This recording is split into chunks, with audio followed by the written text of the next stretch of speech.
우리 오늘도 같이 좀 메시지 나누고 기도할 텐데요. 넘겨주세요. 우리 지난달 벌써 거의 한 달 됐네요. 이제 지난달에 주적이 누군가라는 질문으로 전선이 명확해진다. 대한민국의 주적은 북한, 중공을 비롯한 공산주의다. 하나님께서 이것에 좀 포커스를 맞추라고 말씀을 하셨다 나눠드렸었죠. 넘겨주세요. 그래서 우리 체제정책 마스터 플랜 국정원에서 대공 분야 27년 이렇게 안보 강의를 해오신 이희천 교수님이 이제 쓰신 책을 조금 이제 정리해드리면서 그 중에서 일부가 공산주의자들은 부정선거를 죄로 느끼지 않는다라는 내용들을 나눠드렸었어요. 그래서 넘겨주시면 여기 부정선거를 문제를 설득할 때 무엇보다 효과적이었던 것은 부정선거의 어떤 증거, 그거는 사실 수사를 해야지 알 수가 있는 건데 수사가 들어가는 것을 지금 다 막아버리잖아요. 그러면 증거를 가지고 어떻게 얘기할 수가 없어요. 그리고 재검표 현장에서 나온 숱한 증거가 있어도 그것들이 보도되지 않게끔 다 막고 있는 그러한 현실 속에서 사실은 이들의 시스템을 이렇게 폭로해야지 사실 사람들이 깨어나는 거죠. 그래서 공산주의자들은 수단과 방법을 가리지 않고 부정선거를 통해 정권을 장악하려는 경향이 있다는 것을 이해시켜야 된다는 거예요. 북한, 중국, 옛 소련과 동독, 폴란드 등 동유럽 국가를 포함해 지금까지 존재했던 공산주의 사회주의 국가는 하나같이 부정선거를 당연시한 채 선거를 치러왔다. 공산주의자들은 아예 이게 기본 옵션이다. 그래서 선거 때마다 99%에 가까운 득표율로 공산당 일당 독재가 가능했던 것이다. 북한도 뭐 민주주의라고 붙여놨지만 인민민주주의라 그러면서 막 되게 막 사람들을 위하는 척하지만 거기 보면은 투표할 때 어떻게 합니까? 참 많이 보여요. 반대에다가 투표했다가 끌려가는 거죠. 이게 무슨 공정한 투표입니까?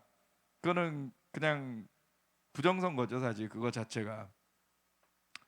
세계 최초의 공산국가를 세운 레닌도 다음같이 말했다. 프롤레타리아 정권 장악에 도움이 되는 것은 모두 가치 있고 선이며 진리다.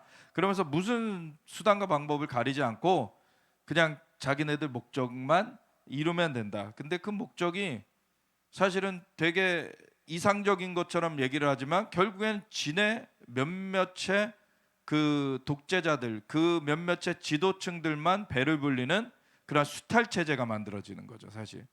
이게 아주 사악한 겁니다. 공산주의자는 법률 위반, 거짓말, 속임수, 사실은폐 따위를 예사로 해치울 수 있어야 된다. 이게 실제로 이 공산주의 그 이론을 만든 레닌이 얘기한 거예요. 공산주의 이론은 막스가 만들었지만 그거를 실제로 적용하는 그 최전선에 있던 레닌이 얘기한 거예요. 스탈린 역시 표를 찍는 자는 아무것도 바꾸지 못한다. 표를 세는 자가 모든 것을 바꾼다. 라고 말하면서 곧 부정선거를 체제 유지의 수단으로 삼는 인식이 명확했다. 오늘날 중국 공산당이 세계 각국 선거에 영향력을 행사하려는 시도를 보이거나 북한이 대한민국의 총선 대선에 개입해온 정황이 반복적으로 제기되는 것 역시 이러한 사상적 특성에서 기인한다. 이런 걸 알아야지 우리의 적이 누군가를 명확히 하고서 그 시스템을 깨트리는 대로 우리가 집중을 할 수가 있는 거예요. 이 공산주의 시스템을 무너뜨려야 되는 것입니다. 그래야 우리나라가 사는 거예요. 그 싸움은 지금 사실 질기게 이어져 오고 있습니다. 넘겨주세요. 1917년에 공산주의 러시아 혁명으로 좀 소리를 높여주세요. 대국이 출범을 하면서 전 세계 지식인들이 이 공산주의에 매혹되기 시작했고요. 우리나라 식민지 청년들도 일본이나 중국으로 유학을 가서 공산주의를 배웠고 현실적으로도 태평양 너머에 있는 미국보다는 가까운 소련이 일본 제국주의를 물리쳐 줄 것이다 라는 그런 기대가 있었던 것입니다. 실제로 미군정이 나중에 우리 주민들에게 어떤 체제를 선호하느냐라는 여론조사를 했는데 무려 78%의 남한 주민들이 공산주의 또는 사회주의라고 답했을 정도로 공산주의는 일반 대중들에게도 인기가 있는 이념이었습니다. 그러니까 전국 조직을 장악을 했고 국민 여론에서도 우위에 있었기 때문에 선거를 하더라도 남로당이 남한을 접수할 가능성이 적지 않았던 것입니다. 남로당 지도자 박헌영 미군 정부와도 협력하겠다 이렇게 말했고 당시에 개인으로서는 가장 인기가 있었던 이승만을 자신들 마음대로 인공 주석으로 지명을 합니다. 그리고 실제로 두 번이나 만나서 주석직을 맡아달라라고 요청을 합니다. 그러나 이승만은 12월 20일에 나라를 망치는 것은 공산당이다 라고 단호한 거부 성명을 발표했고 그러자 불과 3일 만에 남로당은 자신들이 주석으로 지명됐었던 이승만이 친일파의 수령이다 이렇게 비난을 하기 시작합니다. 그런데 이렇게 기세등등했던 남로당의 운명을 뒤바꿔 놓은 역사의 대반전이 일어납니다. 바로 1946년 4월 조선정판사 위조 집회 사건입니다. 이 당시 남로당은 수시로 민중대회, 또 3.1절 기념대회, 또 메이데이 행사 이런 대규모 집회를 열어서 위세를 과시했습니다. 또 전국적으로 조직을 가동해야 되기 때문에 막대한 자금이 필요했고 재정난에 시달렸습니다. 그래서 남로당이 찾은 방법이 바로 위조 집회 발행이었습니다. 지금 생각하면 이게 되게 황당한 얘기 같지만 당시는 해방 후에 모든 것이 불안정한 때였고 정부도 없었고 그래서 실제로 많은 위조 집회가 통용이 됐다고 합니다. 문제는 너무 거액을 남로당이 찍어냈다는 것이죠. 당시에 이제 국내에서 흘러다닌 위조 집회가 대체로 몇십만 원에서 100만 원 단위였는데 남로당이 몇 달 동안에 찍어낸 위조 집회가 총액이 무려 1,200만 원이었습니다. 당시에 신문기자들의 월급이 600원 정도였다고 하는데 이 월급으로 치면 무려 1,700년어치의 거액을 찍어낸 것입니다. 자, 그런데 남로당 입장에서는 이런 계산도 있었습니다. 이게 거액이 풀려서 그러면 이제 인플레가 유발이 되고요. 물가가 오르고 민심이 흉흉해지고 미군정에 대한 민심 이반으로 이어질 것이다. 또 이런 계산도 깔려 있었던 것이죠. 실제로 이해 1946년 9월에 무려 25만 명이 참여하는 전국적인 총파업 그리고 바로 대구 10월 사건으로 그 다음 달에 이어지는 이것이 이 인플레 때문에 민심이 흉흉해지면서 발생한 일이기도 했습니다. 자, 인플레가 심해지고 경제가 교란되니까 당국이 수사에 나섰는데 좀처럼 꼬리를 잡을 수가 없었습니다. 그런데 놀랍게도 여기서 엉뚱한 곳에서 결정적인 단서가 발견이 됐습니다. 그것이 바로 돈을 찍는 원판격인데 징크판이라는 것이었습니다. 서울 소공동 74번지에 조선 정판사라는 곳이 있었는데 이것이 일제가 조선 은행권을 찍었었던 정밀 인쇄소였습니다. 그런데 해방 이후에 남로당이 이것을 인수를 했고 여기서 자신들의 기관지 해방일보라는 것을 찍었습니다. 그런데 여기에 과거에 조선 은행권을 찍었던 징크판들이 완전히 폐기가 돼야 되는데 완전 폐기하지를 않고 어느 정도 뭉개놓은 상태로 그냥 있었던 것을 남로당 당원이자 이 조선 정판사의 공장장인 김창선이라는 사람이 정밀하게 복원을 해서 이 징크판 9개로 당시에는 이제 최고액권이 100원권이었는데 100원권을 찍어서 총액 1,200만 원을 찍어냈던 것입니다. 그런데 이 징크판 가운데 9개 가운데 하나를 이 김창선이라는 사람이 자기 생활고 때문에 다시 다른 사람한테 몰래 팔았습니다. 팔아넘긴 징크판이 경찰의 꼬리가 밟힌 것입니다. 자, 그래서 바로 이 어마어마한 사건의 전모가 드러나게 됐습니다. 사건의 파장이 엄청났습니다. 일반 대중들은 공산당이라고 하면은 일제와 싸웠던 애국투사들이라고 생각했는데 이 사람들이 위조 집회 거액을 찍어냈다라는 것이었죠. 자, 여기 남로당의 첫 번째 대응 전술은 오리발 전략이었습니다. 미군정이 날조한 사건이다. 우리를 탄압한 것이다. 체포된 사람이 14명인데 우리 남로당원이 아니다. 이렇게 주장을 한 것이었습니다. 자, 두 번째는 법정 무력화 투쟁이었습니다. 7월 29일에 첫 번째 공판이 열렸는데 법정 밖에 남로당원 수천 명이 몰려들었습니다. 적기가를 부르고 격렬하게 시위를 벌이면서 3명의 사상자가 발생할 정도였고 법정 안에도 남로당원들이 들어와서 판사 3명 그리고 검사 2명 협박을 하고 재판정을 아수라장으로 만들었습니다. 나중에는 변호인단이 일방 퇴장을 해버리고 그래서 결국 이 재판이 무기 연기돼 버렸습니다. 결국 한 달 가까이 지나서 8월 22일에 두 번째 공판이 열리는데 여기에는 뉴욕타임즈, AP 같은 외신 기자들까지 와서 취재를 할 정도로 이게 세계적인 이슈가 됐고 이때부터 피고인들은 고문으로 날조된 사건이다 이런 주장을 펼치기 시작했습니다. 자, 그러나 예나 지금이나 어떻게 진실을 완전히 덮을 수가 있겠습니까? 무려 33번이나 이때부터 공판이 계속되는데 이 피고인들의 주장이 하나하나씩 탄핵되기 시작했습니다. 우리가 고문을 받아서 시력이 손상되고 외상까지 남아있다라는 이 주장은 당대 최고의 의사들인 백인재 박사, 공병우 박사 이런 분들까지 투입이 돼서 정밀 검진을 한 결과 고문 흔적이 없다라는 결론이 내려졌고 그 당시 조선 정판사 사장은 그 위조 집회 찍은 그 시간에 나는 그 현장에 있지 않고 김천에 있는 한 여관에 묵었다라는 알리바이를 주장을 했지만 그날 이 김천의 그 여관은 지목된 여관은 휴업 상태였다라는 사실이 밝혀지고 이렇게 하나하나 사실이 아닌 것이 드러났습니다. 처음에는 이 좌익계열 신문의 기자들이 이 사건이 조작된 것이다라는 걸 밝히기 위해서 공판정에 엄청나게 취재를 봤었는데 시간이 점점 지날수록 불리한 증거들만 나오기 시작하니까 나중에는 아예 나타나질 않았다라는 것을 당시 민주일보 기자인 이해복 기자가 증언을 하기도 했습니다. 결국 이 재판 결과는 주동자, 이관술, 조선노동당 재정부장 그리고 권오직 해방일보 사장 등등 전원에게 최고 무기징역까지의 중형이 선고가 됐습니다. 이 사건은 해방 정국에 두 가지 엄청난 변화를 불러왔습니다. 첫 번째, 미군정이 이때부터 남로당을 탄압하기 시작했습니다. 남로당은 그때까지 합법정당이었습니다. 그리고 미군정은 우리는 정치적 중립이다라는 명분으로 이 남로당을 적대시하지 않았습니다. 그러나 남로당이 법을 어기고 또 폭력까지 동원하기 시작하면서 미군정이 남로당의 등을 돌리는 결정적인 계기가 됐습니다. 자, 두 번째는 국민들의 인식 변화입니다. 앞서 말씀드린 대로 공산당은 일제와 싸운 애국투사들이라고 생각을 했었는데 자, 알고 보니까 목적을 위해서는 수단과 방법을 가리지 않는 사람들이구나. 그리고 사실이 밝혀져도 인정을 하지 않고 폭력과 거짓말로 돌파하려고 하는구나 라는 것을 인식하게 됐고 대중적인 지지가 이때부터 추락하기 시작했습니다. 결국 1946년 9월에는 남로당의 우두머리 박헌영에게까지 체포령이 내려졌고 이때 박헌영은 급비리에 북한으로 탈출을 해버립니다. 이때 북한을 사실상 지배하고 있었던 소련 군정의 최고 실권자 페렌티 스티코프인데 이 사람이 비망록을 보면은 관 속에 이 박헌영을 넣어서 피신시켰다라는 기록이 남아 있습니다. 박헌영은 1920년대부터 거물이었습니다. 전국적인 유명 인사였습니다. 그러니까 한반도에 있는 공산주의자들 가운데서는 압도적인 원탑이었던 것이죠. 그러나 소련은 이미 이렇게 거물이었던 박헌영보다는 소련군 대좌 출신이었던 김일성, 또 나이도 훨씬 어린 김일성을 더 선호했습니다. 원래는 박헌영의 조선공산당이 공산당은 원래 일국일당 하나라에 한 당만 있게 돼 있고 그래서 조선공산당이 본체이고 김일성은 조선공산당의 북조선 군국 책임자 이런 형태였습니다. 그러나 소련의 비호를 받으면서 1946년 8월에는 김일성이 북조선노동당, 그러니까 북노당을 독자 창당을 했고 박헌영의 조선공산당은 이때 남노당, 그러니까 남조선노동당으로 이름을 바꾸게 되면서 북노당, 남노당 형식적으로는 대등한 관계가 되어버렸고 실질적으로는 김일성이 더 우위에 서버린 그런 형편이 돼버린 것입니다. 박헌영 입장에서는 자신과 경력을 비교조차 할 수가 없고 나이가 12살이나 어린 김일성에게 자기가 밀리기 시작했고 더더군다나 자신은 본거지를 잃고 새빵살이를 하는 그런 신세가 돼버린 것이죠. 이렇게 초조해진 박헌영이 채택한 전술이 1946년 7월부터 실행에 옮기는 신전술이라는 것입니다. 새로운 신자인데요. 공산주의 이론에 따라서 폭력으로 체제를 뒤집는다라는 것이죠. 이 전술에 따라서 1946년 9월에 전국에 25만 명이 참여하는 총파업과 격렬한 시위가 일어났고 그 다음 달 10월에는 대구에서 공무원, 경찰관, 또 민간인, 양민 수백 명이 참혹하게 희생되는 대구 10월 사건까지 발생을 하게 됐습니다. 자, 다음에 1947년 2월에는 김일성이 북한에 사실상의 정부 조직인 북조선 인민위원회를 출범을 시켰습니다. 사실상의 정부였고 법령까지 이미 다 발표를 했습니다. 그리고 그 다음 해인 48년 2월에는 북조선 인민공화국 수립을 선포했습니다. 그리고 헌법을 반포하고 화폐까지 발행했습니다. 그러니까 이승만이 단독 정부를 만들어서 우리가 분단됐다라고 선동을 하지만 실제로는 김일성이 사실상의 독자 정부를 우리보다 6개월이나 먼저 출범을 시킨 것입니다. 자, 소련과 김일성은 47년 11월에 유엔이 남북한 동시 총선거를 치르자라고 결의했지만 이것을 거부했고, 그래서 유엔은 48년 2월에 그러면 남한에서만이라도 단독으로 선거를 치른다라고 결의를 했습니다. 그래서 48년 5월 10일에 우리의 단독 총선거가 치러지게 된 것이죠. 자, 그런데 박헌영 입장에서는 선거가 치러져서 정부가 수립이 되면 자신은 자신의 본거지를 영원히 잃어버리게 되는 상황에 처하게 되는 것입니다. 어떻게든 이 일만은 막아야 되는 것이죠. 자, 그래서 박헌영이 50통 선거를 방해하기 위해서, 저지하기 위해서 벌인 사건이 바로 제주 4.3 사건입니다. 4.3 사건은 우리 현대사 가장 비극적인 사건이죠. 진압하는 과정에서 수많은 무고한 양민들까지 학살된 비극입니다. 이분들에 대해서는 우리가 진상을 밝히고 또 명예를 회복하고 보상해야 합니다. 자, 그러나 이 사건이 남로당의 폭력 투쟁으로 시작해서 먼저 수많은 경찰관, 공무원, 우익 인사들을 학살하는 것으로 시작이 됐고, 일대 인민유격대 사령관 김다삼이 48년 8월에 월북해서 북한 정권에서 영웅 대접을 받았다는 사실, 그리고 2대 사령관 이덕분은 48년 10월에 대한민국 정부에 선전포고를 하고 국군을 먼저 공격을 벌였다라는 이런 사실들은 명백한 역사적인 사실입니다.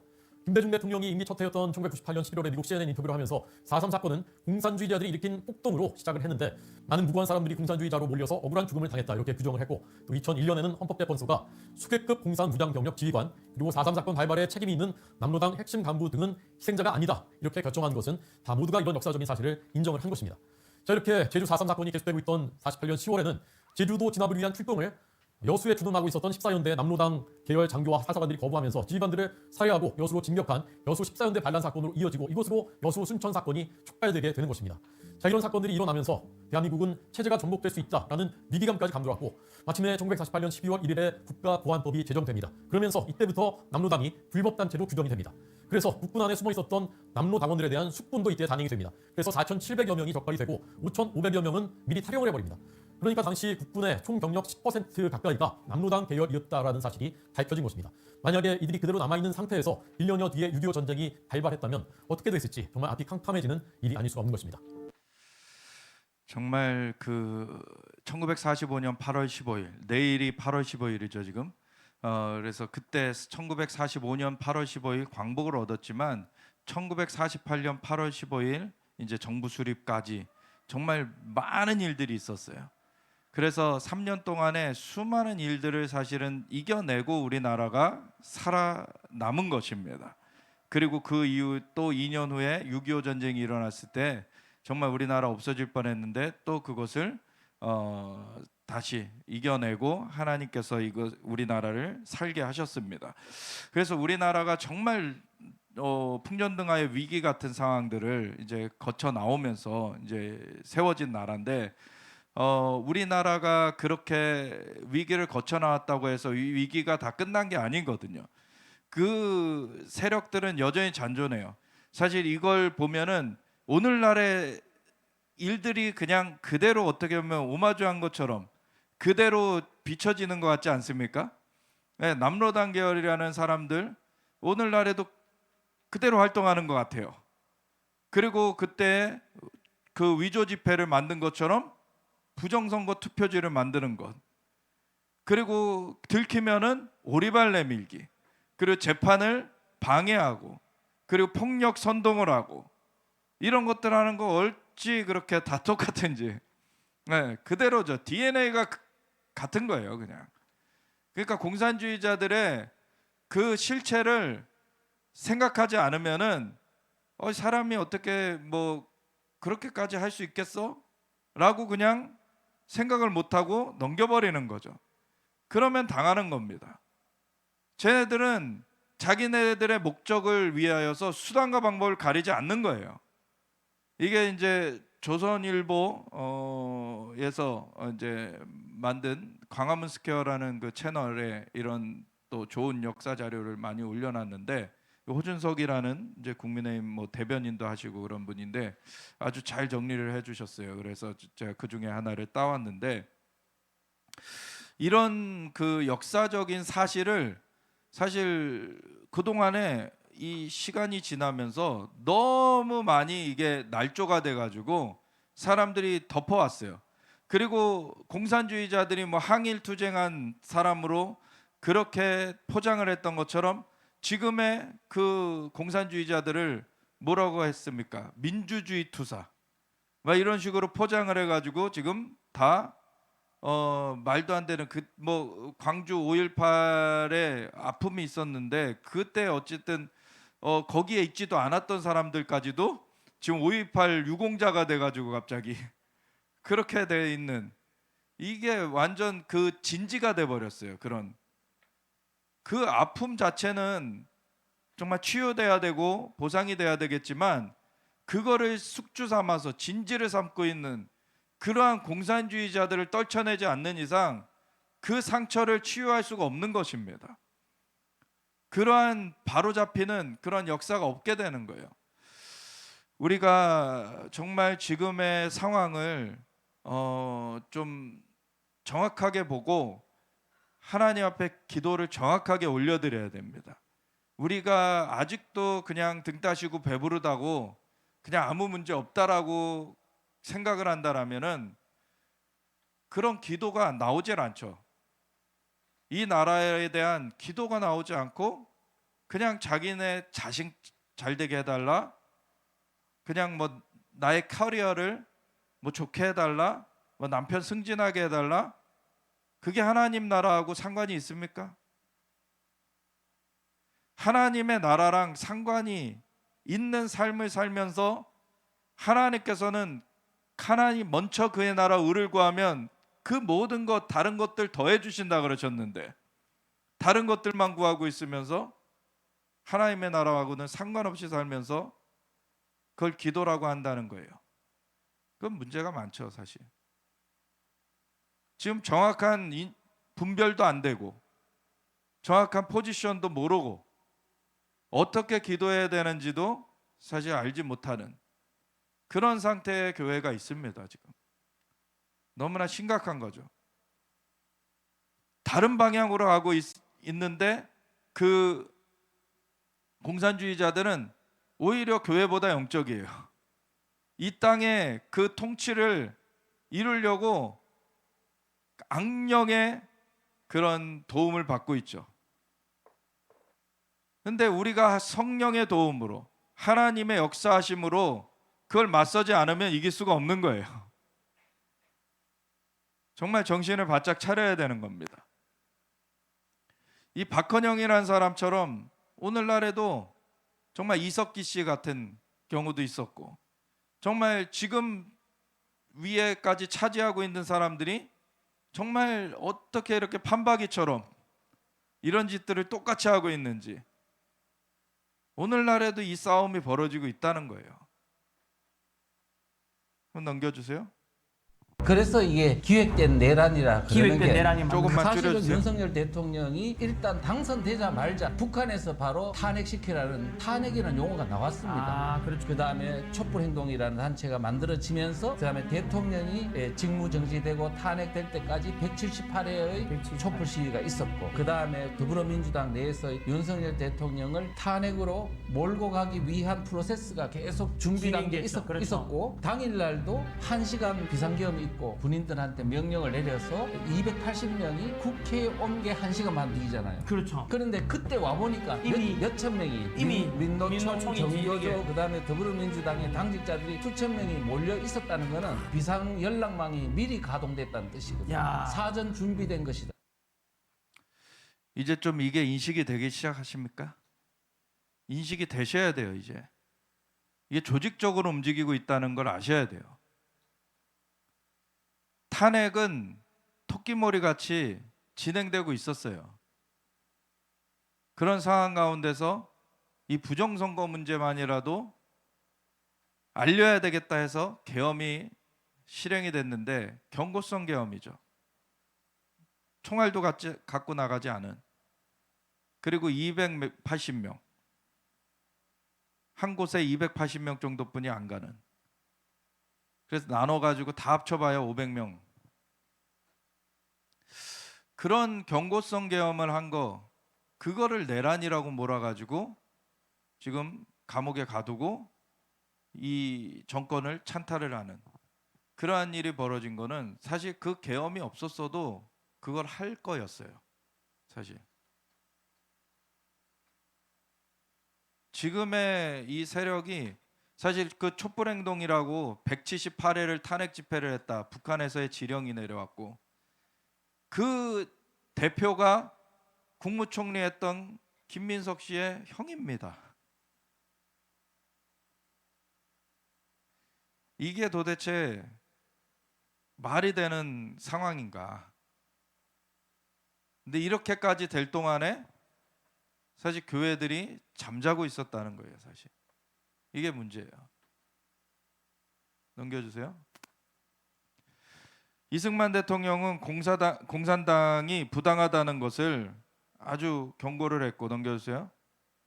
그래서 재산을 나눠 가진다는 거는 그 얻어먹으려는 사람들만 가득하게 된다.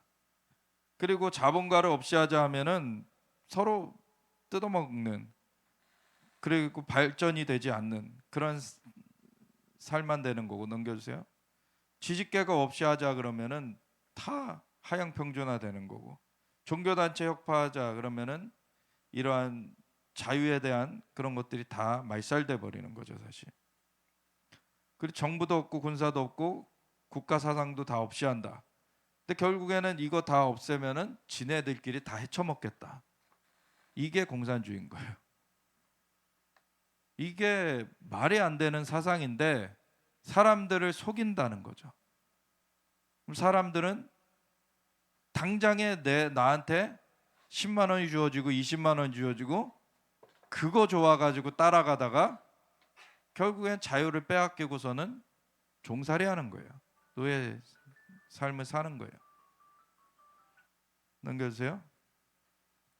그리고 지금도 계속해서 이런 뉴스들이 떠요. 뭐 청주 간첩단 사건, 무슨 창원 간첩단 사건, 그런 것들이 이렇게 사실 이 세력이 감춰가면서 활동을 하는데도 사실 잡혀가고 있는데, 이제 간첩을 잡는 그 기능 자체를 막 해체시켜 버렸잖아요. 그럼에도 지금 사실 드러나고 있는 그런 일들이 간간히 있는데, 지금 전투기를 도청해서 기밀을 유출한 중국인 2명이 구속되는 사건, 중국인이 우리 군사시설이나 공항을 몰래 촬영하다 적발되는 일이 있었지만 이번 사건은 차원이 다르다. 국내 군사시설 주변에서 군 교신을 도청을 했어, 아예. 그리고 내부자를 통해 군사 정보를 빼돌렸어요. 그리고 이들이 중국 군인 출신. 아예 대놓고 지금 하고 있는 거예요. 그래서 군산공항 활주로 에서 1km도 떨어지지 않은 호텔에 머물면서 안테나 등을 설치해서 교신 내용을 엿들었다. 예. 그래서 상대가 알아채지 못하게 수십만 되는 단방향 장비를 써 도청 탐지도 피했다. 예. 그래서 2024년 이후 10차례 우리나라를 찾았는데 방문 기간마다 한미 공군 군사훈련 기간과 겹쳤다. 근데 우리나라 무비자 입국, 중국인 무비자 입국 열어놨죠. 간첩 활동 하라고 열어놓은 거 아닙니까? 그렇게 되면 이거에 대한 책임을 물어야죠, 사실. 그런데 무슨 북한에서 무인기 쏘고 오물풍선 날리고 그거에 대응해가지고 무인기 날렸다고 외환죄로 막 지금 걸고, 말이 되는 상황이냐는 거죠. 넘겨주세요. 그리고 선관위는 야권이 제기한 서울 부산 시장 선거 등 이 문제 있으니까 다시 이거 체크해야 된다라고 한 선거 소청을 다 기각해 버렸어요. 지금 얘는 완전한 범죄자들이죠. 오리발 내밀기, 재판 방해하기, 그리고 거짓 증언하기. 그러면서 자기네들이 뭐 탄압받은 양 하고 그리고 이제는 막 너무 많은 것들이 지금 막 밝혀져 가고 있으니까 실수라고 어떻게든 이거를 덮으려고 하고 있죠. 조직적인 부정의 증거들도 지금 나오고 있는데 엑셀표를 내려보내고 고치라고. 이건 조직적인 그 조작의 증거죠. 그런데도 얘네들이 심판이 부정을 저질렀는데 여전히 심판 노릇하고 있어요. 근데 위조 집회 그렇게 했던 사람들 무기징역으로 이제 결론이 났죠. 이들은 사형이 돼야 되는 겁니다. 이제 더 이상의 정상 참작이 안 돼요. 이제는 그 전에 양심 선언을 하고 돌이키면 정상 참작이 되는데 이제는 뭐 계속해서 죄를 더해감으로 말미암아 이제 더 이상 정상 참작할 수 있는 여지가 없게 되고 있어요. 넘겨주세요. 그래서 우리가 진짜 6.25 전쟁 때 이렇게 밀렸다가 인천 상륙 작전으로 이렇게 다시 올라가게 됐는데 중공군이 다시 밀고 내려와 가지고 우리가 분단이 됐죠. 이제 그래서 아직도 분단 상태고 지금 이 분단이 된 지가 80년이 지금 넘었는데 지금 이 80년이 아직 안 됐죠. 몇 년 됐나요? 53년부터 73년 됐네요. 73년 분단이 된 지 1953년 이제 그 협정이 되고 정전 협정, 휴전 협정이 되고 나서 지금 73년이 지났는데 그동안에 지금 북한에도 공산주의가 장악을 하고 있고 지금 남한에 그걸 추종하는 세력들이 또 들어와 있고 그런 상태에서 우리나라가 발전했다고 해가지고 이 경계심이 지금 풀어져 가지고 이것에 대한 경각심을 갖고 있지 않으면은 얼마든지 다시 이렇게 밀고 내려올 수 있는 거예요. 지금 정말 위험한 상황입니다, 사실. 이렇게 밀고 내려올 거냐, 이렇게 밀고 올라갈 거냐예요, 지금.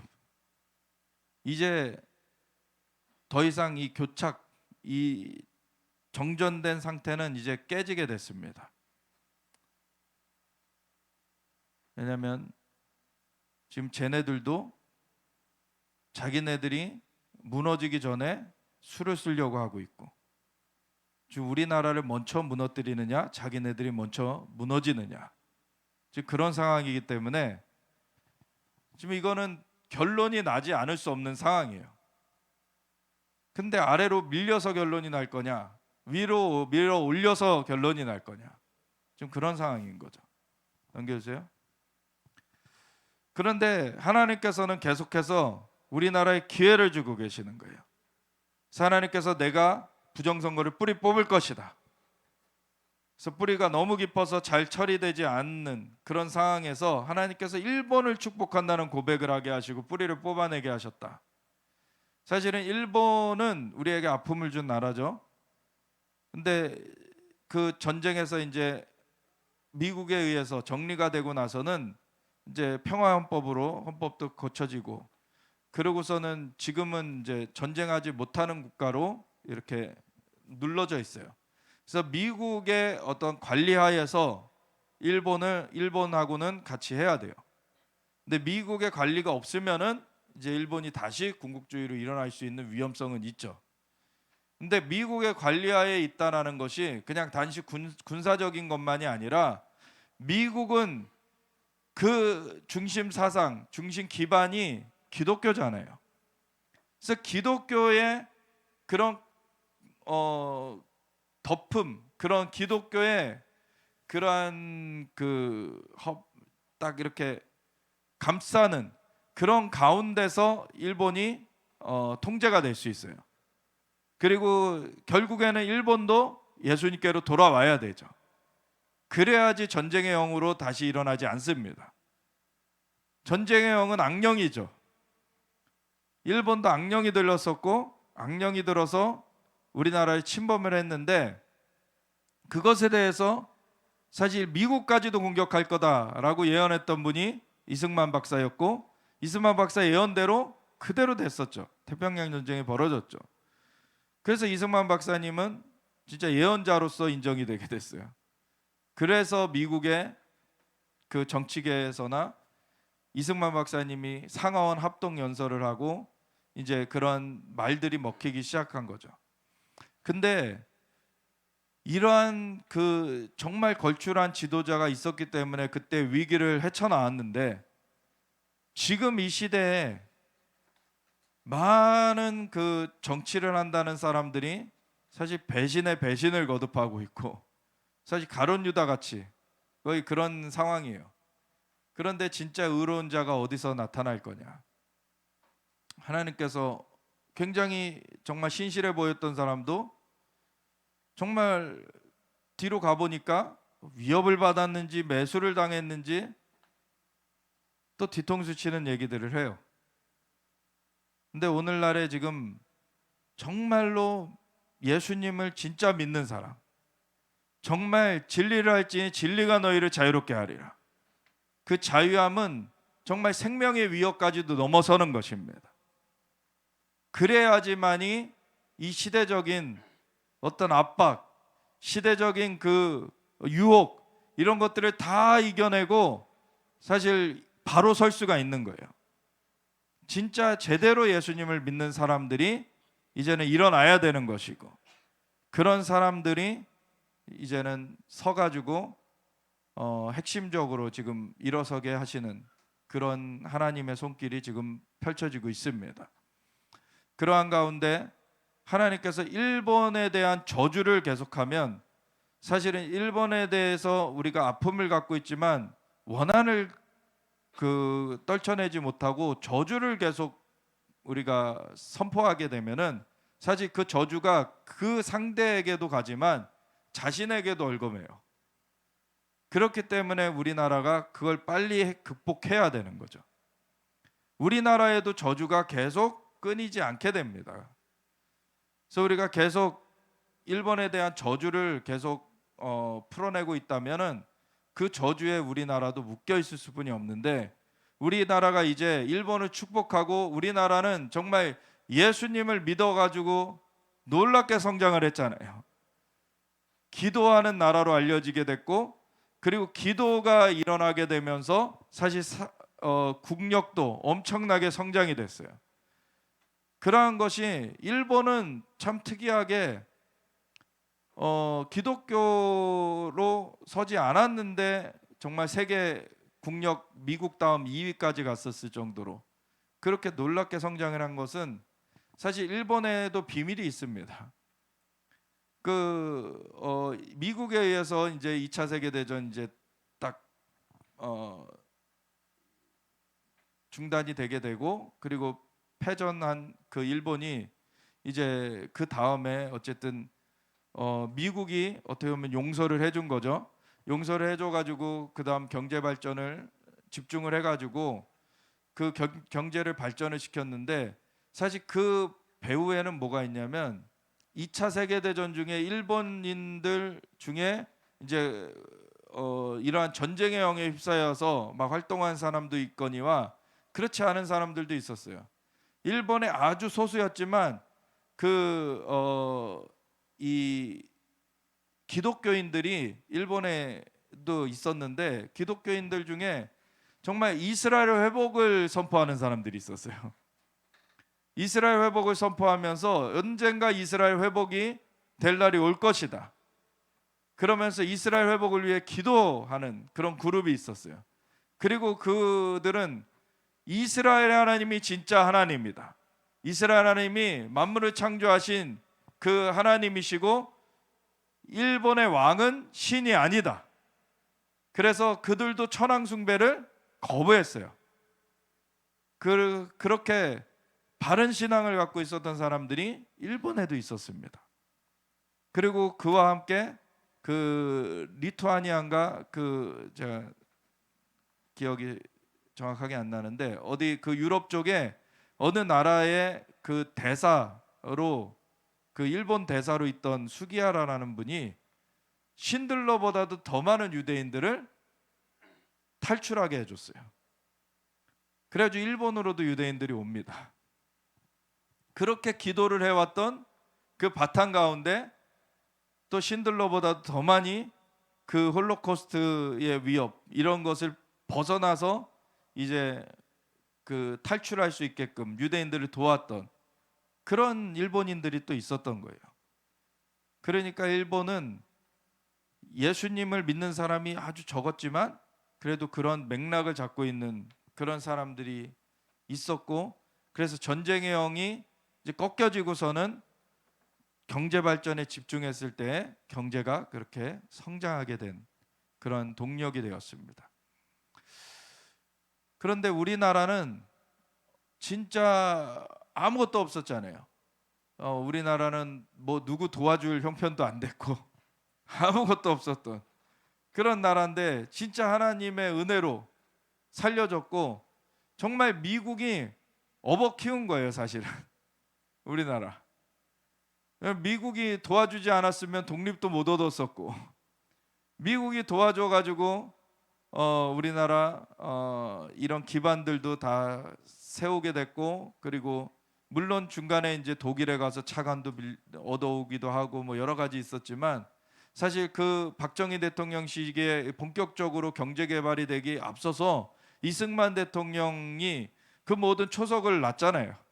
그런 그 배경이 다 미국에서 공부하고 왔고, 그리고 미국의 그런 메가더 장군이나 이런 그 미국 대통령이나 그 정치권들에서 또 도와준 것들이 있었기 때문에 우리나라가 기반을 잡을 수 있었던 거죠.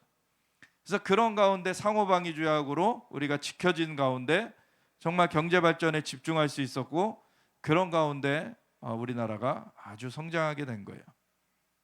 그런데 이 성장하는 가운데서 아주 놀랍게 이제 발전을 한, 어떻게 보면은 그 선포와 같이 됐던 것이 88 서울 올림픽이죠. 우리나라 어디 있는지도 몰랐었는데 어쨌든 국제적인 행사를 이제 유치하게 되면서 이제 서울이라는 도시가 알려지게 되고 이제 한국이 어디 있구나라는 걸 사람들이 알게 된 거예요, 사실은.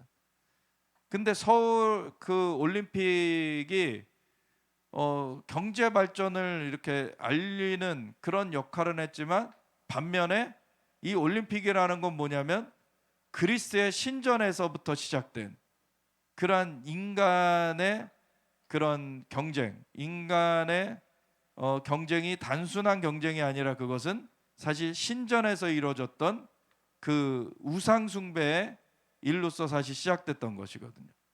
근데 나중에 이제 이 올림픽이 기독교인들도 많이 참여하게 되고 하면서 이제 선한 영향력을 거기서 끼치는 그런 기독교인들도 많이 이제 생겨나게 됐지만, 오늘날에도 계속 4년마다 한 번씩 올림픽 할 때 항상 성화봉송은 그리스 신전에서 그 불을 담아다가 하게 돼요. 그러니까 이 올림픽이라는 것이 그 근원이 그런 헬레니즘, 그 우상 숭배의 그런 기원을 갖고 있기 때문에 우리나라가 그걸 기점으로 해가지고 사실 교회가 쇠락하기 시작했습니다. 교회가 사실 힘을 잃어버리기 시작했어요. 왜냐하면 잘 살게 됐다는 그 미명하에 절실함은 없어지고 이제 교회들은 기도를 더 이상 제대로 하지 않게 되는 거죠. 그러면서 세상에서 어떻게 보면 그 지위가 높고 그런 부하고 이런 사람들이 교회에서도 지도층에 이제 세워지게 되고, 진짜 기도하는 사람들이 지도자들이 되어야 되는데 그냥 세상적으로 잘 나가는 사람들이 교회에서도 지도자가 되는 거예요. 우리나라가 이렇게 되니까 그 틈바구니를 타고 들어오는 것이 공산주의입니다. 공산주의자들은 사실 교회가 이제 오른손이 하는 것을 왼손이 모르게 하라 그러셨기 때문에 교회가 봉사하는 것을 티를 잘 안 내요. 그런데 봉사가 이루어지는 것의 과반 이상이 사실 교회를 통해 이루어집니다. 정말 많은 그런 가난하고 헐벗고, 사실 이렇게 유튜브 영상을 보다가도 우리는 그 뭐 메시지를 듣거나 뭐 찬양을 듣거나 이러면은 그 관련된 광고가 뜨잖아요. 그럼 항상 무슨 뭐라 그러죠? 그 비전, 선명해라 그러는데 월드비전 광고나 막 초록우산 뭐 이런 광고들이 계속 떠요. 그럼 너무 이게 사연이 절절해. 그러면 하나씩 늘려. 근데 그런 데들이 다 기독교인들이 시작했고 거의 교회에서 후원해 가지고 그게 진행되는 그런 일들이에요. 보면은 굿네이버스 뭐 이런 데들 있잖아요. 정말 도와줘야 될 사람들 많거든요. 근데 그거를 교회는 막 이렇게 선전하지 않는단 말이죠.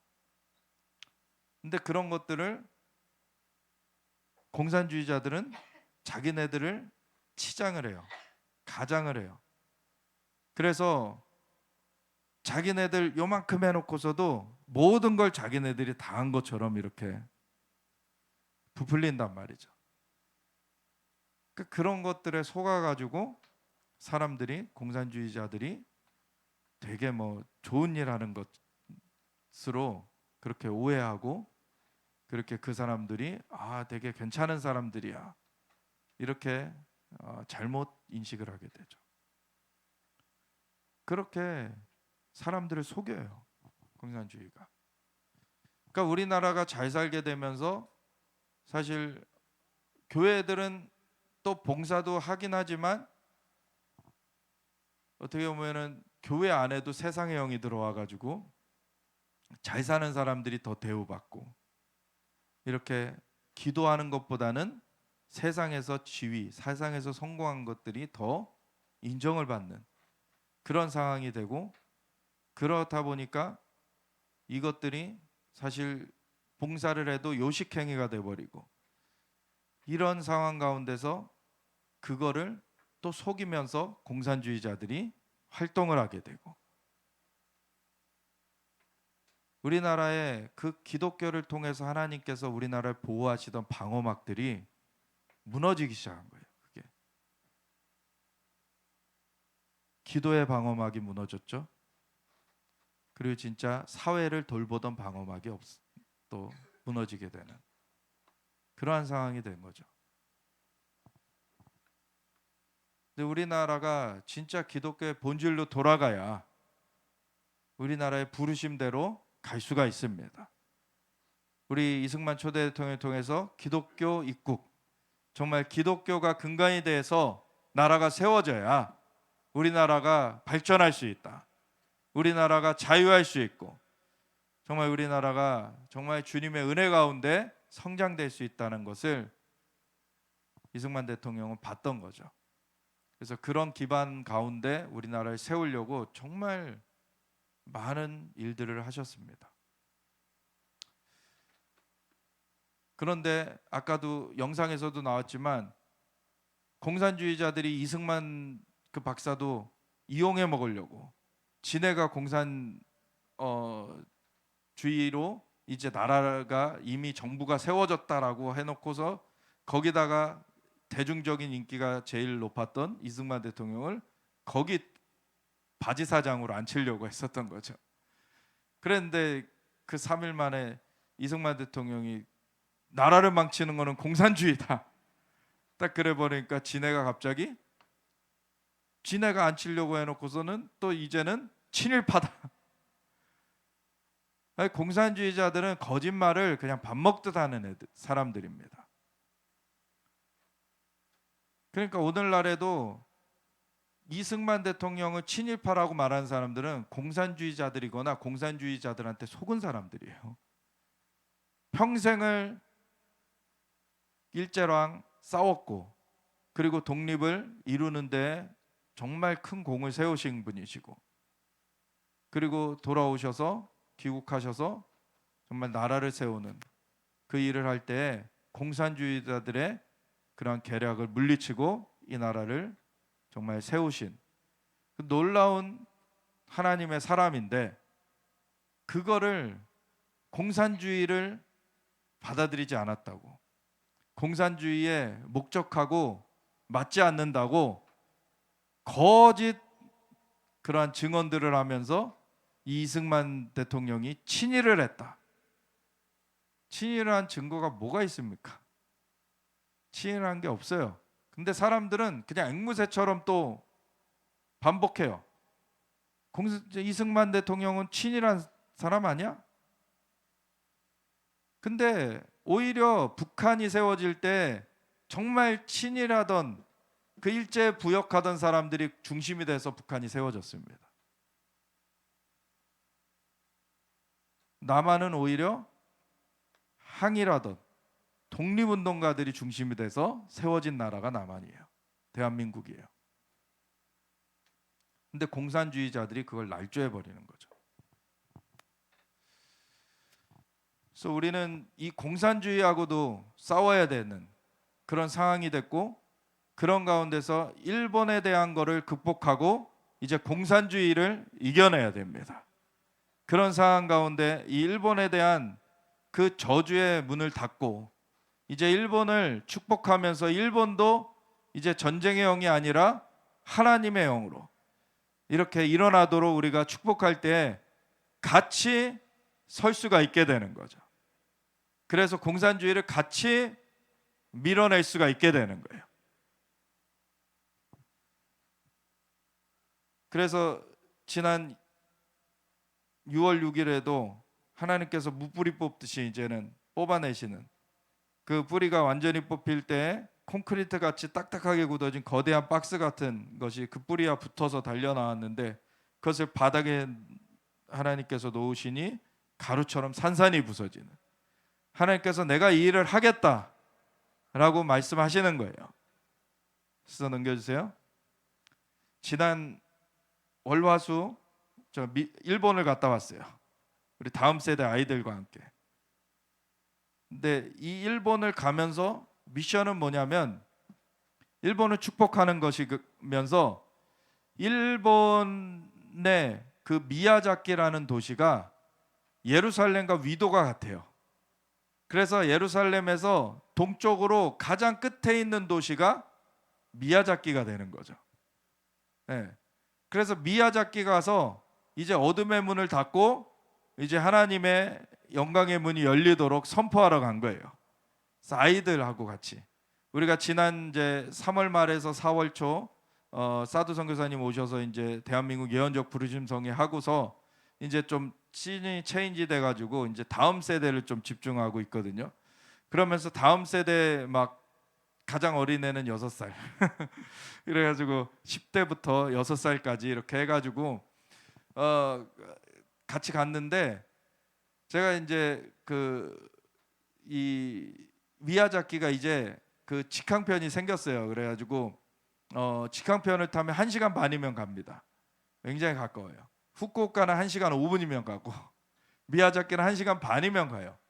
근데 주일날 뜨고 수요일 날 뜨고 뭐 금요일 날 뜨고 그러는 거예요. 근데 제가 월요일 주일날은 뭐 우리가 오후 예배니까 탈 수가 없고 그래가지고 월요일 날 경유편으로 가느라고 이제 앞에 뭐 직항편 타신 분들도 있고 우리는 경유편으로 가야 돼서 후쿠오카를 내려가지고 거기서 이제 갈아타는 거였죠.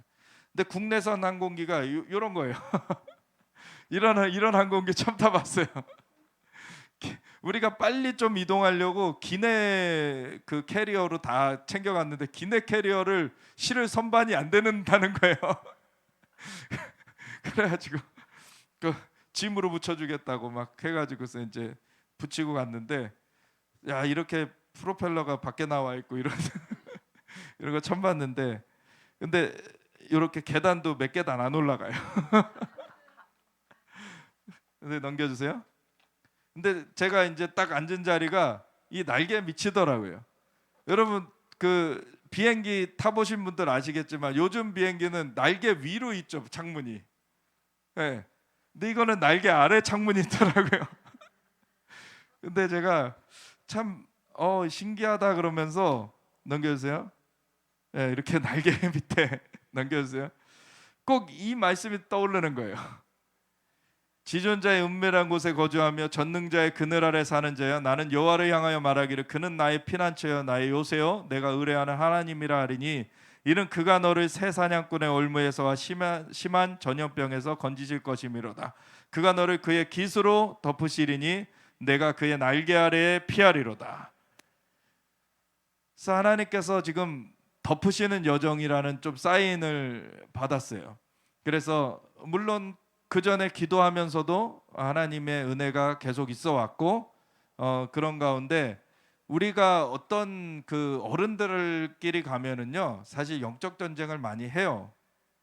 영적 전쟁을 많이 하고 와야 되는 그 좀 역할들이 있어요. 근데 아이들하고 가니까 거의 어떻게 보면은 이 은밀하게 적이 방심하게끔 하나님께서 덮어서 그냥 데려가시는 그런 여정이더라고요. 넘겨주세요. 그래서 아이들하고 같이 가가지고 이제 저기 첫날에는 이제 이 빠진코를 그 이제 일제 시기에 이제 이렇게 일본으로도 이렇게 넘어간 그런 분들이 많이 있었잖아요.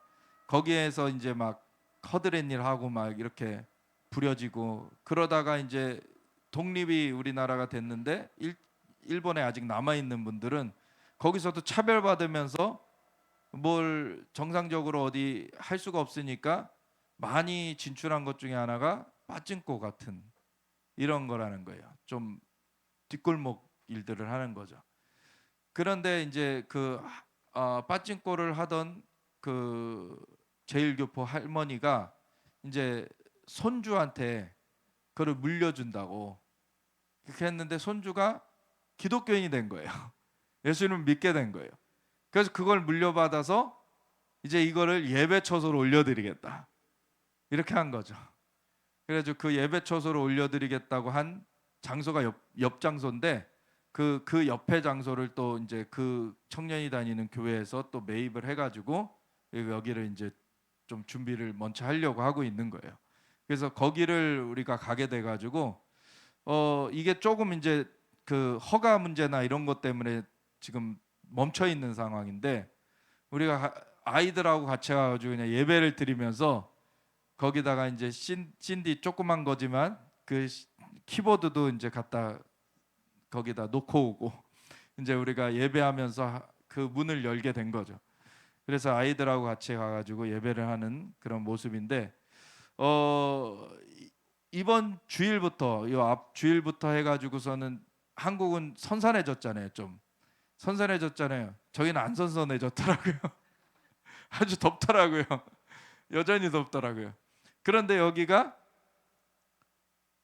지금 아직 이게 뭐 허가나 이런 게 안 나가지고 전기도 안 들어와. 뭐 당연히 에어컨 없죠. 네. 그리고 이제 한 6시쯤 갔는데 이제 조금 있으니까 해지잖아요. 그러니까 불도 안 들어와. 그런 상태에서 이렇게 간이 조명 같은 거 가져가고 막 그 건전지로 이렇게 운영이 되는 그런 키보드 가져가고 그리고 앰프도 가져가고 해가지고 이제 키보드 이렇게 놓고 온 거예요. 키보드. 네. 우리 청년들이 작년인가 재작년인가 일본 선교하러 가가지고 현지에서 야외 예배하려고 구입했던 거거든요. 네, 그래서 일본에서 구입해서 한국으로 갖고 왔는데 일본에 다시 갖다 줬어요. 갖다 놨어요. 그래가지고 하나님께서 이곳을 이제 예배 장소로 쓰겠다라고 거기 이제 그 물려받은 그 청년은 그걸 내놨지만 이것이 지지부진한 상태에서 아이들하고 가가지고 예배하면서 이 문을 연 거예요. 근데 예배하러 가기 전에 이제 여기 한국에서 예배하는 동안에 하나님께서 도미노를 이렇게 우리 목사님들한테 보여주기 시작하셨거든요. 그래서 어떤 분한테는 나비에 대해서 이렇게 갑자기 확 이렇게 퍼져가는 그런 걸 보여주기도 하고, 근데 도미노가 이렇게 조그만 거를 먼저 넘어뜨리면 그 다음에 좀 더 큰 게 넘어지고 계속 커지면서 이렇게 엄청난 크기까지도 다 넘길 수 있는 그런 시스템이잖아요. 그래서 아주 이 얘네들이 뭘 할까 하는 그런 아이들이 가가지고 예배를 한 그런 것이 자그마한 도미노를 이제 넘긴 거가 되는 거죠. 그랬더니 우리가 이 모든 일정 마치고서 돌아오는 길에 연락을 받았는데 어떤 큰 그룹에서 이제 하나님께서 그 고베라는 도시에서 그 모임을 국제 모임을 하는데 그 다음 주간에, 근데 그거 하기 전에 미야자키를 들리라 그러셨다는 거예요. 그래서 그 팀이 연이어서 그렇게 이어받게 됐어요 또. 그래서 더 큰 그런 도미노가 넘어가듯이 계속 넘겨주세요. 그리고 그 다음 날 간 게 이게 호리키리 고개라는 곳인데, 여기가 이제 그 우리나라 이제 포항의 호미곶 같이 이렇게 튀어나와 있는 그런 곳이에요.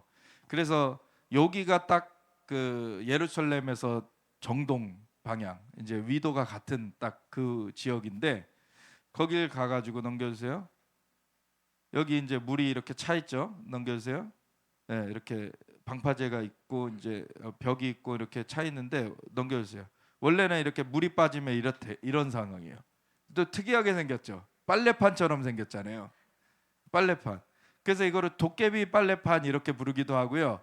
제가 여기 지명을 이제 일본어로 나오길래 그거를 이제 번역기를 돌려봤더니 뭐라고 나오면 사탄의 빨래판. 나와요. 네. 그래가지고 이런 데가 있는데, 여기 앞에서 이렇게 원래 좀 내려가 보려고 하다가 길이 없어가지고 못 내려가고 넘겨주세요. 여기 내려가려고 하다가 못 내려가고 넘겨주세요. 여기 위에서 그냥 예배를 했는데 막 열심히 예배를 했어요. 그러고서는 이제 아이들 축복하고 막 신을 벗으라 그래서 신도 벗고 막 이제 기름 붓고 막 이런 거를 하는데, 여기가 또 재밌는 게 뭐냐면 여기 이제 자전거 표시가 되어 있지만 사실 여기에 자전거가 다니는 게 아니라 폭주족들이 다녀요.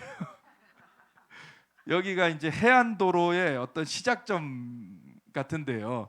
그러니까 여기에 폭주족들이 모였다가 여기부터 출발해가지고 막 이제 질주를 하는 거예요. 그래서 우리가 여기서 예배드리는데 폭주족들이 계속 돌아다니고 있는 거예요. 근데 우리가 막 예배드리다 보니까 이제 폭주족들이 다 갔어. 없어 이제. 우리는 하나님의 폭주족들이다. 이제 우리가 쟤네들을 이겼다. 그냥 우리가, 근데 이게 굉장히 자연적인 것이 이제 영적인 것을 좀 나타내는 게, 여기 이제 예배드리는 동안에 우리 같이 가셨던 그 네팔 선교사님 그 사모님이 이렇게 시어인데 이렇게 연계가 이제 실시간으로 보이는 분인데, 그분이 본 거는 이제 우리가 저기서 예배하고 있는데 저 바닷가에 아까 사탄의 빨래판이라 그랬잖아요. 근데 거기서 용이 이렇게 막 헤엄치고 있다가 이렇게 우리가 예배하는데 이렇게 집중해서 이제 머리를 세우고 보더라는 거예요. 그래가지고 저 어떡하지 하는데, 우리는 막 아랑곳하지 않고 막 예배를 하니까 제가 오히려 어떡하지? 그 용이 오히려 당황해가지고 이거 뭐 어떻게 할 수도 없고 그러고서 어떡하지 하는 표정으로 있더라는 거죠. 그래가지고 우리는 이제 뭐 할 거 다 하고 신발도 벗고 막 기름도 붓고 막 이제부터 여기는 그 태양신 숭배하던 것은 끊어지고 이제는 하나님을 경배하는, 예수님을 경배하는 그 예배가 가득할지어다. 그러면서 이곳으로부터 새로운 세대가 이제 시작됨을 선포한다. 그러면서 다 이제 선포하니까 이제 폭주족들이 이제 싹 정리가 된 거거든요. 그래서 그러한 부추기는 영이 있어요. 사실 그런 악을 부추기고 이런 그 폭력을 부추기고 이런 영이 있거든요. 그런 것들을 사실 그것을 오히려 이렇게 뭐랄까 그 두려움에 빠지면 그들은 더 위협을 해요. 근데 아랑곳하지 않으면 자기네들이 당황해요. 왜냐면 얘네들은 영적인데 우리가 보호하신 가운데 있을 때 못 건드려요. 네. 근데 보호하심이 있어야 되는 거죠. 하나님의 은혜 가운데 정말 순종함으로 가는 길이어야지 하나님의 보호하심이 있고, 그럴 때에는 악한 세력이 못 건드립니다. 그러니까 날개 그늘 아래에 있다라 그랬잖아요. 그래서 하나님께서 그렇게 보호하시고 선포를 그냥 다 우리가 마무리하게 하셨고, 그러면서 그 마지막에 이렇게 보신 것은 그 사모님이 이렇게 큰 이제 금기름이 이렇게 떨어지는, 그래서 새로운 세대가 이제 일어났구나 하는 그런 거를 우리가 확증받고 왔습니다. 넘겨주세요. I saw this mantle across South Korea, and this mantle was a glory mantle, but it was filled with moth-eaten holes. And the Lord just asked me to ask him to blow across South Korea and cause a new covering to start coming in across that nation. And then, Lord, set a motion to overtake and overthrow those evil ruling thrones in North Korea until that mantle takes over the whole nation. There's a little woman over here that is, my eye kept going to her in worship because the glory of God was on her. And I went over, the Lord had a word for her. And I said, where are you from? And she said, Korea.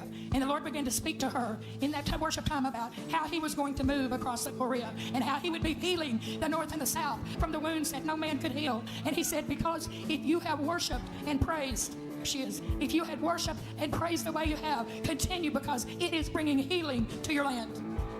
Wow. Now, Father, we agree with you over what you are saying to, and say this, Korea. It's not north and south. Korea. Father, we say, rid that land of obstacles. 지금 이게 7월 26일 날 이제 선포된 거더라고요. 이제 저는 일본 갔다 와서 이제 알게 됐는데, 지금 그 일본에서 이제 마지막에 그 아이들 다 축복하고 그럴 때 이 아까 그 사모님이 보셨던 것도 보셨던 것 중에 하나가 겉옷이 입혀지는 거였어요. 하나님께서 지금 새로운 세대를 일으키셨고, 일본의 그 우리나라보다 더 동쪽인데 그 예루살렘과 위도가 같은 미야자키로부터 지금 이 일이 시작이 된 겁니다. 그래서 지금 일본으로부터 이제 한반도로, 그리고 이것이 이제 어둠의 세력을 뿌리 뽑고 이제 북한도 무너뜨리는 지금 그러한 기름 부음이 되어지는 거고, 그런 것이 이제 중공을 이제 무너뜨리는, 그래서 공산주의를 완전히 몰아내고 이제 예루살렘까지 전진하는 그러한 시즌이 지금 시작된 거예요. 그리고 우리나라에 지금 청년들이 올림픽 공원에 모여가지고 공의를 외치고 있잖아요. 정의를 외치고 있잖아요. 이런 새로운 세대가 지금 일어나고 있는 것입니다. 넘겨주세요.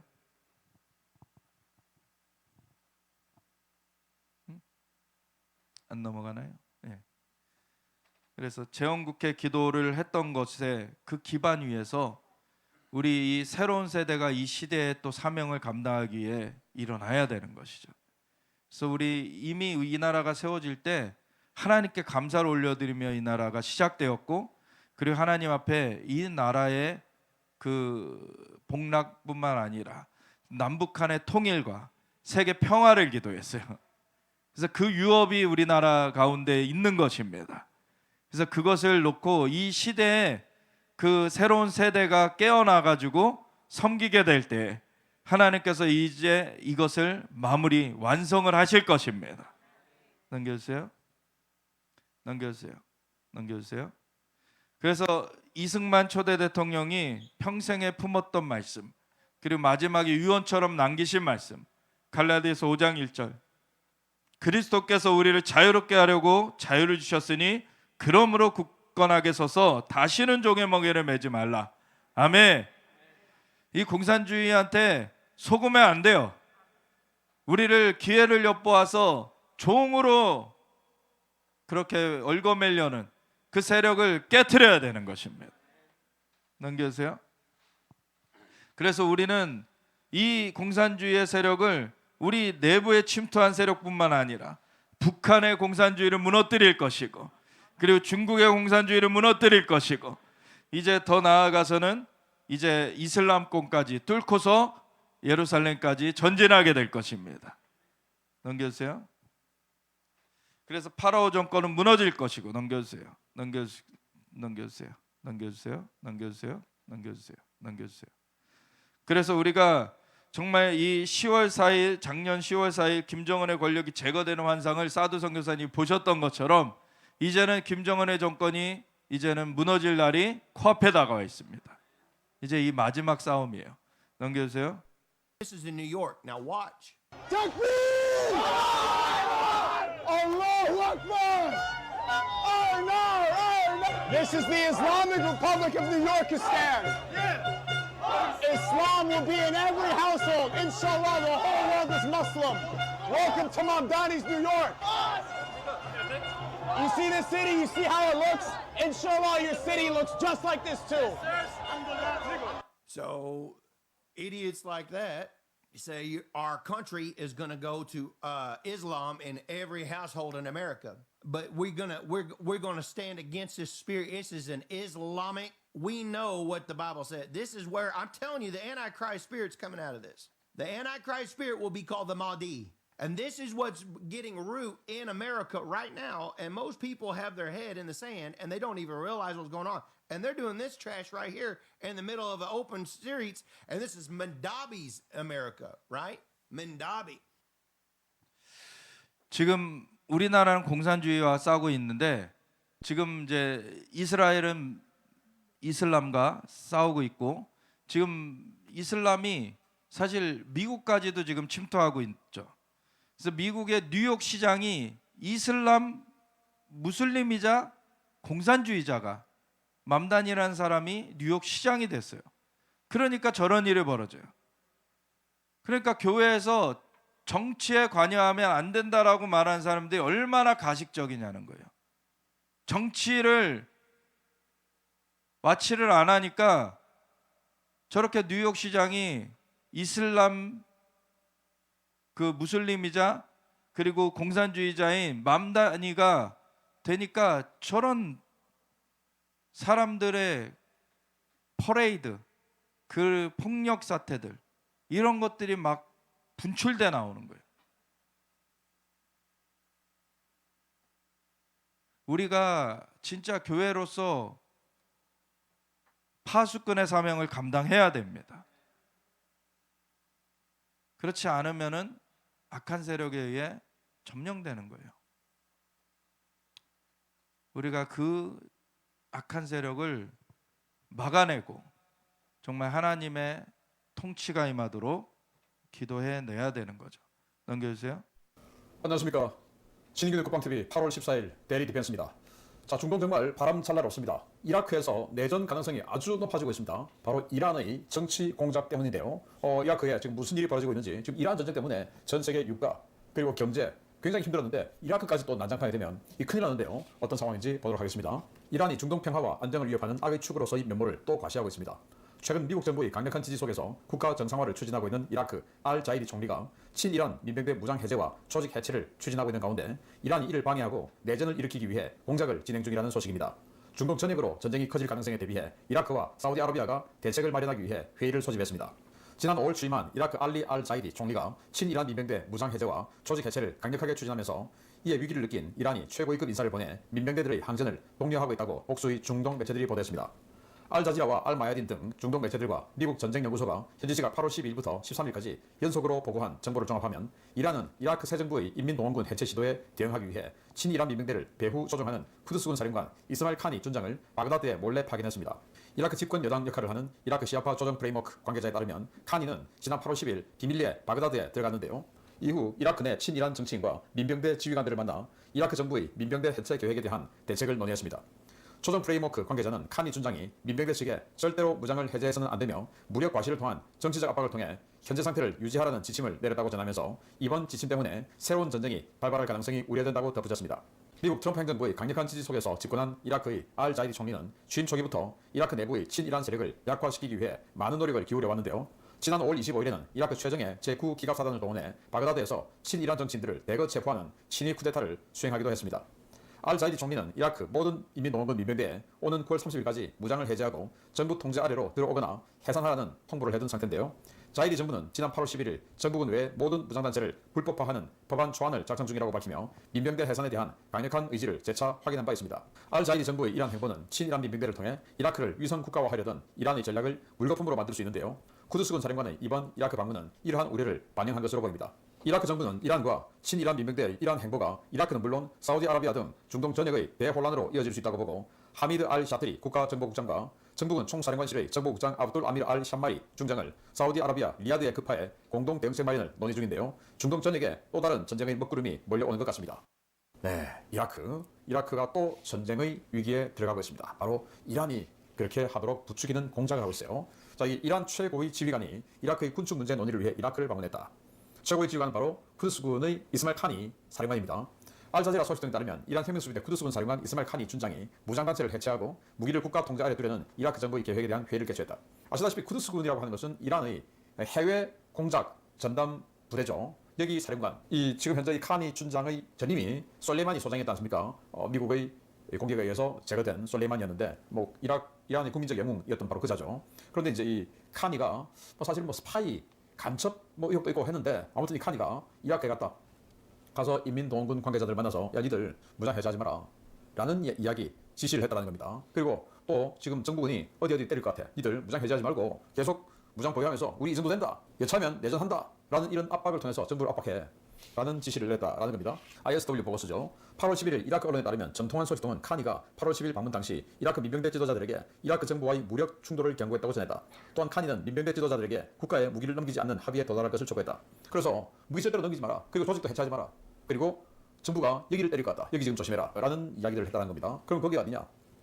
바그다드에서 조금 남쪽에 여기 있는 주르프 샤카르라는 곳인데 여기는 인민동원군 이 민병대들이 원래 태동이 IS와 싸우기 위해서 만들어진 그때 미국도 지원하고 해서 만들어진 조직들이죠. 무장조직. 그래서 IS로부터 최초로 탈환한 지역이에요. 여기가 최초로 탈환하고 지금까지도 이 인민동원군이 통제하고 있는 지역인데 정부군이 여기를 시범 케이스로 상징적이니까 여기를 제일 먼저 공격한다. 그러니까 여기에 있는 민병대 니들 조심해라. 그리고 준비해라. 그리고 주변에 있는 민병대 도와줘라. 이런 것까지 지시를 했다라는 겁니다. 아시다시피 이 알 자이디 총리는 트럼프 대통령의 지지 속에서 총리가 되었죠. 그전 준행을 이 프레임워크에서 지명을 했는데 트럼프 대통령이 걔들 안 돼. 걔들 하면 경제적 제재 취해버릴 거야. 해가지고 알 자이디 총리가 이제 세 번째로 낙점이 됐는데 여기는 오케이 해서 총리가 된 사람이고 되자마자 친위 쿠데타를 해서 반대 세력들 그냥 싸그리 다 잡아서 처벌해버렸죠. 그래서 그 이후로 9월 30일까지 민병대들 다 해체하고 해체하기 싫으면 국가 조직 안으로 들어오고 국가 조직 안으로 들어오기 싫으면 해체해. 이렇게 지금 지시를 내려놨고 그리고는 그동안은 이 민병대들이 합법이었죠. 합법인데 총리가 그냥 개인 생각으로 이렇게 해체해 이렇게 해왔는데 법적 근거가 없는 거예요. 그래서 법적 근거를 만들기 위해서 지금 법까지 지금 준비하고 있다라는 겁니다. 그래서 그 법이 통과되면 이 무장단체들을 해체시키는 강제 해산시키는 것이 합법이죠. 법 집행하는 거니까 그렇게까지 만들고 있다라는 건데 자 그러면 이란은 왜 이렇게 갑자기 이 전쟁 중에 이라크로 들어가서 민병대들 해체하지 마 계속 유지해 무기도 반납하지 마 라고 왜 하느냐 8월 7일 메카 협정 때문이다 라는 국제정치학자들의 분석이죠. 자 사우디아라비아의 빈살만 왕세자 그리고 튀르키예 에르도안 대통령 그리고 파키스탄 총리 이렇게가 8월 7일 메카에 모여서 이 협정을 체결했는데 여기에 군사동맹입니다. 원래 사우디와 파키스탄은 군사동맹이죠. 여기다가 튀르키예를 또 집어넣은 겁니다. 그러면 튀르키예가 여기 왜 들어가냐? 아마도 사우디아라비아가 튀르키예에 많은 경제적인 뭔가를 약속했지 않을까라는 건데 자 사실은 굉장히 강력한 군사력을 가진 세 나라죠. 이건 또 해까지 보유하고 있고 파키스탄은 이런 나라들이 군사동맹을 맺게 되면 어떤 구조가 되냐? 이런 구조가 됩니다. 이란을 중심으로 동쪽에 파키스탄 국경하고 있죠. 그리고 페르시아만 건너편에 사우디아라비아, 그리고 북서쪽에 튀르키예 국경하고 있죠. 그래서 이란을 중심으로 삼각 포위하게 되는 상황입니다. 그러면 이란은 여기에 대항해야 되겠죠. 그래서 이 삼각 동맹, 군사 동맹의 핵심은 바로 사우디아라비아죠. 그래서 사우디아라비아를 또 어떻게 포위하냐? 자기들도 마찬가지로 삼각을 만드는 거죠. 이란, 그리고 후티, 그리고 사우디아라비아를 남북에서 포위할 수 있는 이라크를 유지해야 된다. 그런데 이라크가 트럼프 대통령의 조정 아래 이 친이란 민병대들이 싸그리 다 사라지게 되면 이러한 삼각, 역삼각이 안 되는 거죠. 그러니까 이제 이란도 역삼각을 통해서 사우디아라비아를 압박하기 위해서 이런 행동을 하고 있는데, 그로 인해서 전 세계 정세는 다시 한번 힘들어질 가능성이 아주 높아지고 있다. 자, 그러면 이런 가운데 우리 한국이 천궁2 지대공 미사일을 저기다가 이라크에 팔려고 하죠. 그래서 제가 거듭 말씀드리지만 이라크 정세가 안정되기까지, 또 이라크가 친미 국가, 친서방 국가로 완전히 자리매김하기 전까지는 이거 위험하다.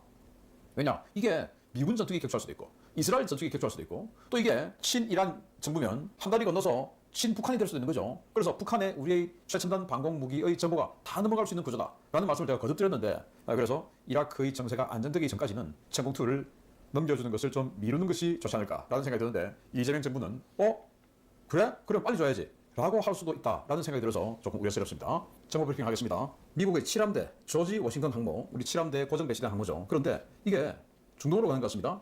말라카 해협을 통과했다라는 게 나왔어요.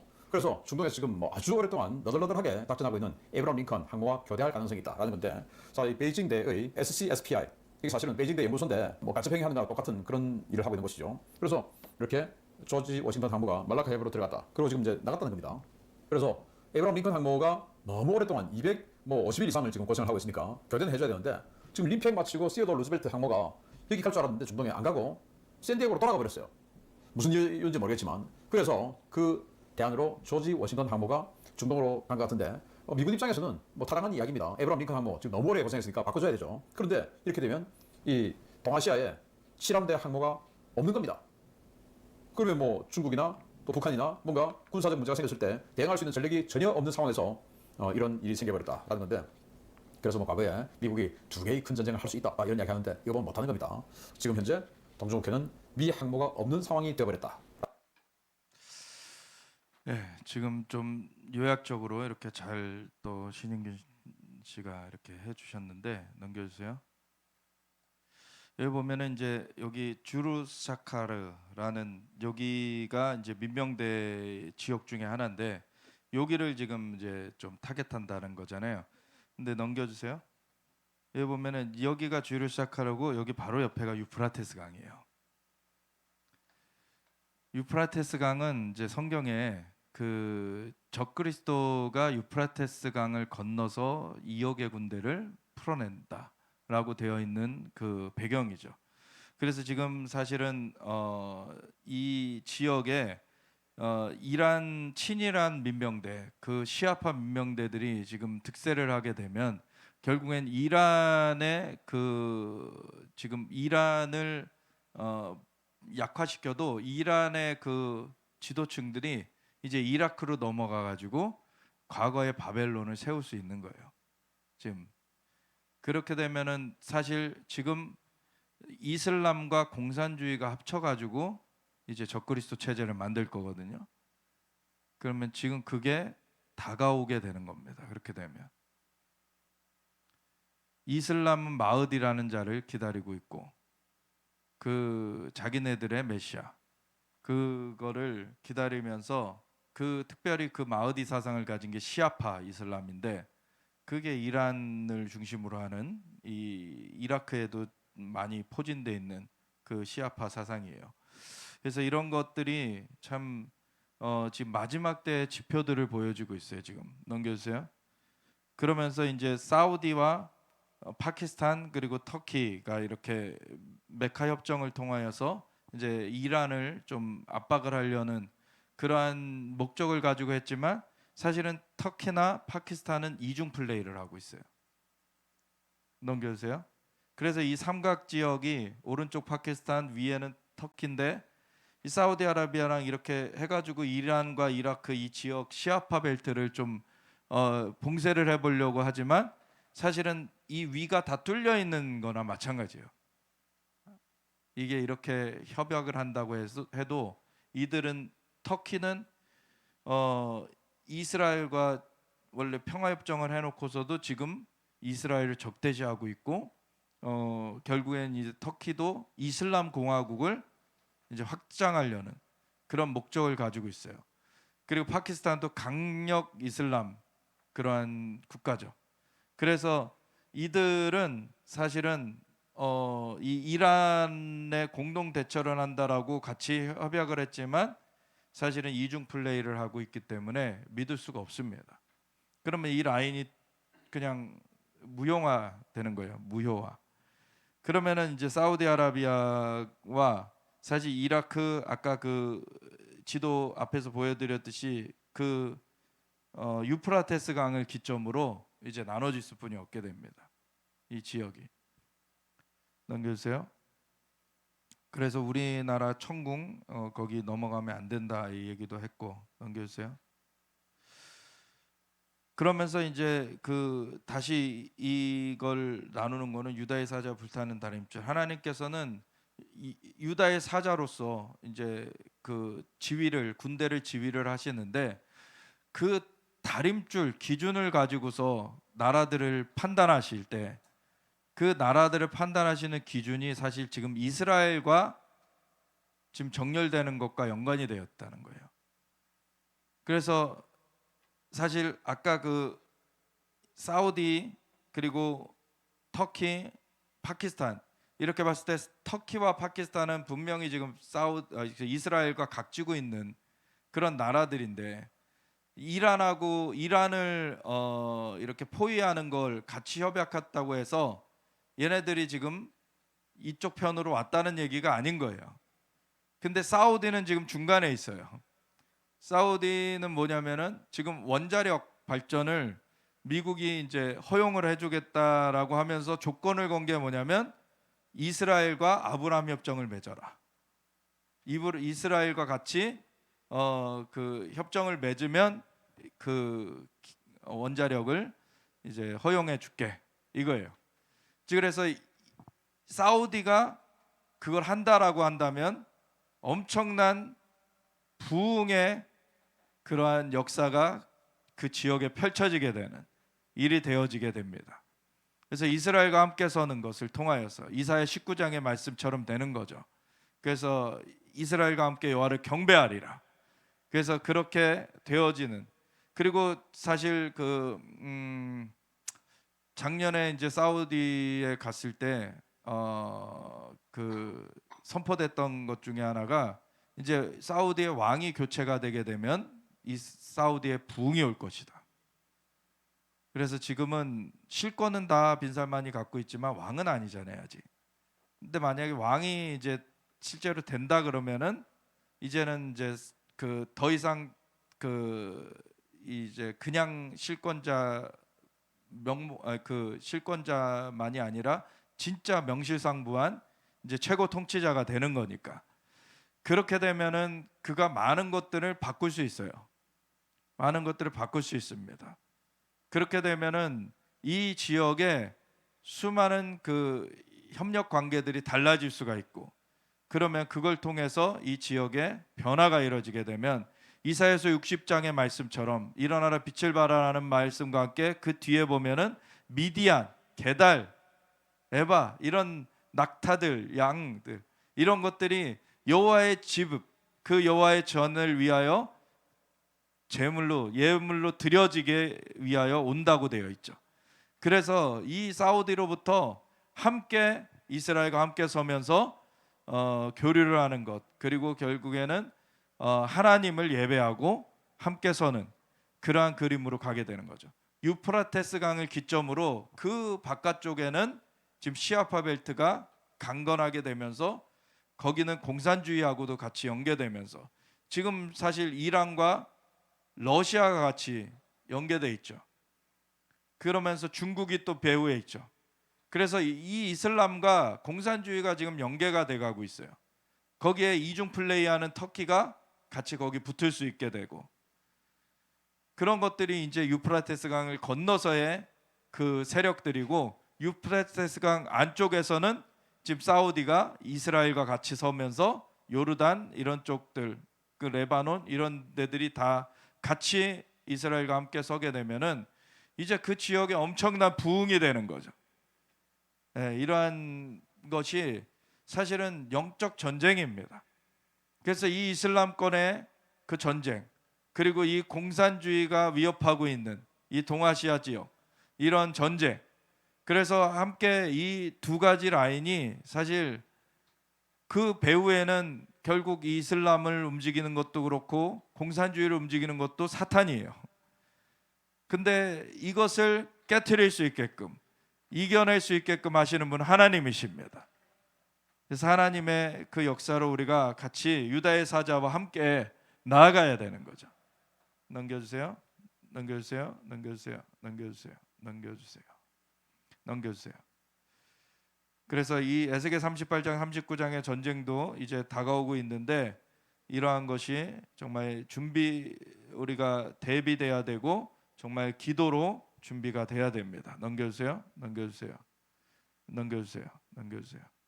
넘겨주세요. 그러면서 아까 그 얘기를 했어요. 근데 신윤균 그 국방 TV에서 미국의 7함대 조지 워싱턴 함모 전단이 말라카 해협을 통과했다. 말라카 해협이 그 말레이시아, 싱가포르 그 사이 그 해협이거든요. 거길 통과하면은 이제 중동으로 가는 거예요.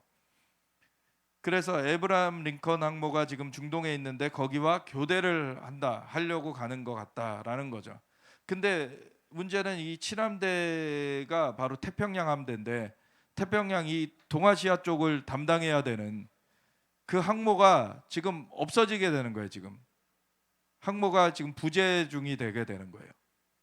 중동을 집중하기 위해서 지금 사실 동북아에 이 동아시아에 지금 전력 공백이 생겨버리는 겁니다. 그래서 기도 많이 해야 돼요. 지금 뭔가 많은 변화가 있을 수 있는 그런 시기입니다. 지금 넘겨주세요. 그래서 우리가 계속 누누이 말하지만 이스라엘, 미국, 한국이 정말 영적으로 완전하게 결속이 돼가지고 이 시대를 승리로 이겨내야 되는 것입니다. 넘겨주세요. 만약에 그런 시도라도 한다면, 이 사람들 부정선거를 만약에 획책한다면 이 나라에서 살 수 없게 해야 되지 않겠습니까?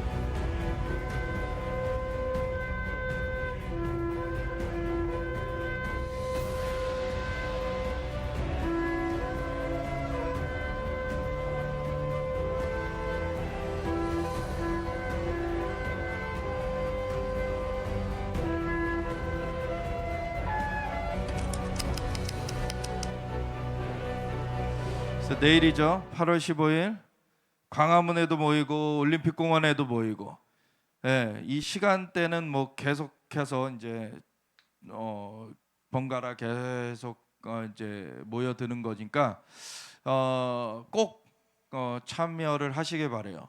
왜냐하면 이거 자체가 뭐 당장의 효과를 거기서 이제 볼 수 없다 그래도 이거를 통하여서 많은 사람들의 인식이 깨어나게 되고, 이제 수많은 사람들이 이렇게 정의를 외치고 정말 이 부정선거는 좌시할 수 없다 해가지고서는 그거를 딱 외치는 것을 정말 이 보도가 이제 안 될 수가 없고, 그것을 이제 보도되는 것을 통하여서 이 악한 정권의 그러한 지지도가 결국 폭삭 주저앉고, 그렇게 되면서 결국에는 이것이 지렛대처럼 이 악한 세력들을 이제 뽑아내게 되는 그러한 일들로 가게 되는 것입니다.